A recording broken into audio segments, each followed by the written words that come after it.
사장의 제목을 붙이자면 구약으로 입증된 믿음의 원리라는 제목을 붙일 수가 있습니다. 앞서서는 우리가 의인이 되는 이유는 이제는 행위로서가 아니요 바로 믿음의 원리로서 의인이 된다라는 것을 바울은 이야기하였습니다.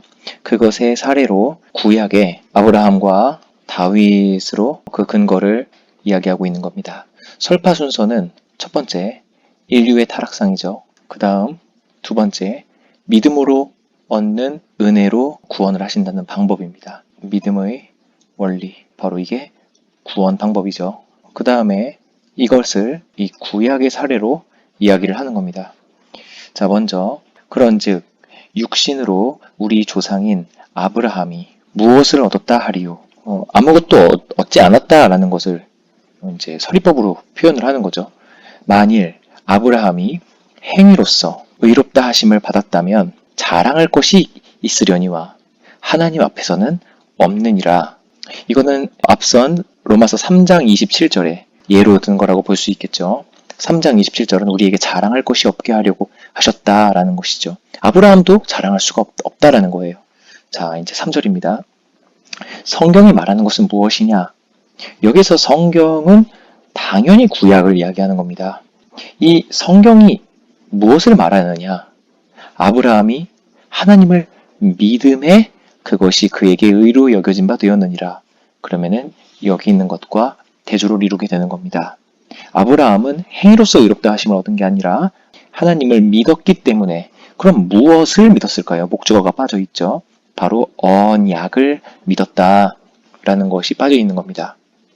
그럼요, 여기서 우리가 한번 생각해 봐야 할 문제가 있습니다. 그러면은 우리는 그 하나님을 혹은 예수님을 믿으면 우리가 구원을 받는 거야. 바로 이 믿음이 곧 또 다른 행위로 비춰질 수가 있어요. 어떻게 하면 구원을 받습니까? 믿으면 구원을 받아 라는 것은 이 믿음이 곧 구원을 받는 또 다른 행위처럼 비춰질 때가 있다는 거예요. 절대 아닙니다. 이것의 쉬운 예로 돈이라는 예를 한번 들어보겠습니다. 돈의 효력은 돈이라는 종이를 믿음으로 효력이 발생되는 겁니까? 아니죠. 그 종이를 믿음으로 효력이 발생하는 게 아니에요. 만약에 제가 A4 용지를 가지고 가서 이 A4 용지는 분명히 과자 한 봉지를 바꿔 먹을 수 있는 효력이 있다라고 그걸 제가 믿기만 하면, 제 믿음이 주체라면, 그러면은 마트에 가가지고 A4 용지 주고서는 과자와 바꿔 먹을 수도 있게 되는 거겠죠. 절대 믿음이 효력을 발생하는 건 아닐 것입니다. 그럼 돈의 효력은 어떻게 발생되느냐? 바로 이 돈의 의미 혹은 효력을 부여한 이로부터 발생되는 거죠.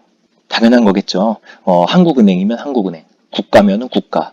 당연히 이 종이를 이것은 과자 한 봉지를 바꿔 먹을 수 있을 만한 가치야 라고 효력을 부여한 이로부터 이 돈의 효력이 발생되는 겁니다. 믿음이 아니라는 거예요. 자, 그러면은 그 믿음은 그럼 무엇이냐?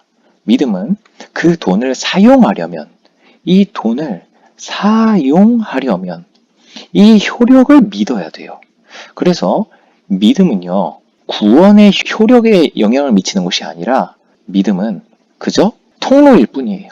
이 돈의 효력이 이런 거구나 라는 것을 아는 것을 믿는 거, 그리고 그거는 그냥 그 돈을 쓸 수 있는 수단, 통로일 뿐입니다. 절대 효력에 영향을 끼치는 것이 아니라는 거죠. 4절입니다. 일하는 자에게는 그 삭시, 대가죠, 대가.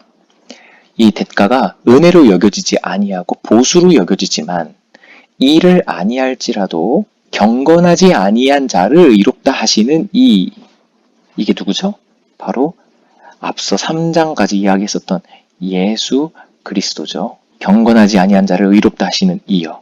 이를 믿는 자에게는 그의 믿음을 의로 여기시나니, 이 믿음, 이 예수를 믿는 믿음을 하나님께서는 의로 여기신 거다라고 이야기를 하는 겁니다. 일한 것이 없이 하나님께 의로 여기심을 받는 사람의 복, 이렇게 있습니다. 이게 이제 첫 번째 아브라함에 대해서 여기서 나왔고요. 두 번째, 이 다윗도 일한 것 없이 하나님께 의로 여기심을 받는 사람의 복에 대하여 다윗이 이야기를 했다는 거예요. 이 7, 8절이 다윗이 말한 바가 되는 겁니다. 그럼 7절엔 뭐라고 말했느냐? 불법이 사함을 받고 죄가 가리어짐을 받은 사람들은 복이 있다. 주께서 그 죄를 인정하지 아니하실 사람은 복이 있다. 이렇게 다윗이 말을 했다는 거예요. 여기에서 다윗이 이 이야기를 했었던 배경은 우리아의 아내 밧세바를 하고 난 다음에 그 베개를 눈물로 적실 때 하나님께서 다윗의 불법을 용서해 주셨고 그 다윗의 죄를 인정하시 아니하셨던 적이 있죠. 그때 다윗이 복이란 이런 거구나 라는 걸 깨달았다는 거예요.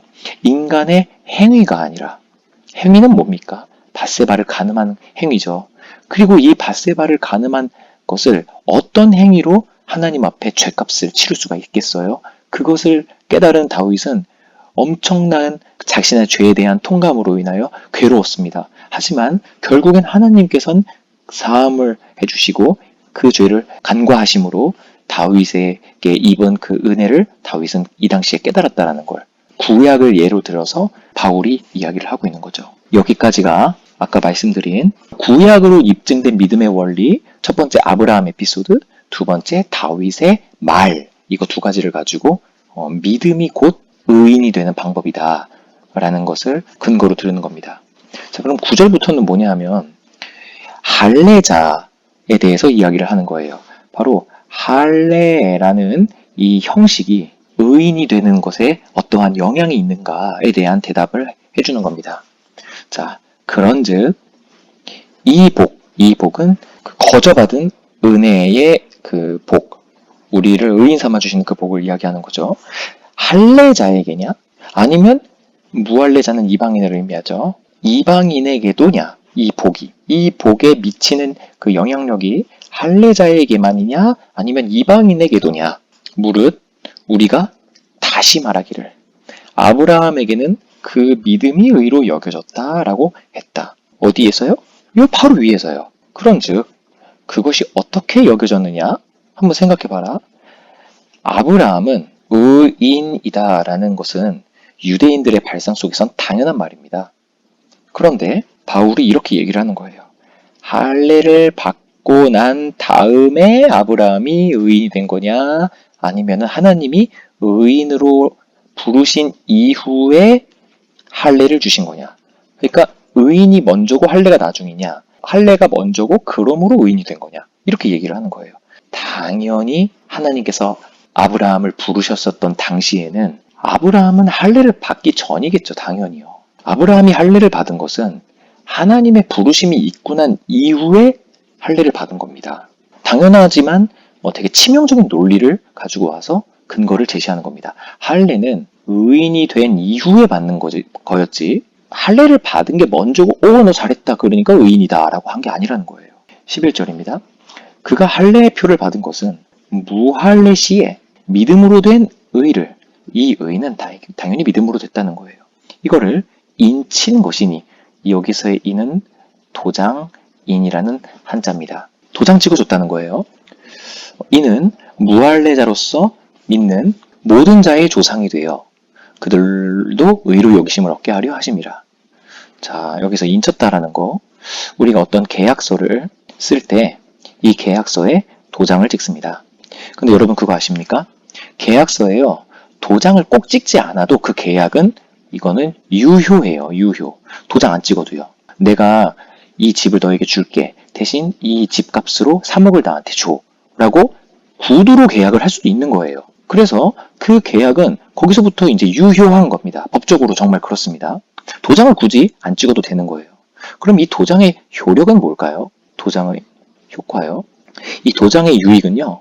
첫 번째, 그 계약을 잊어버릴까봐.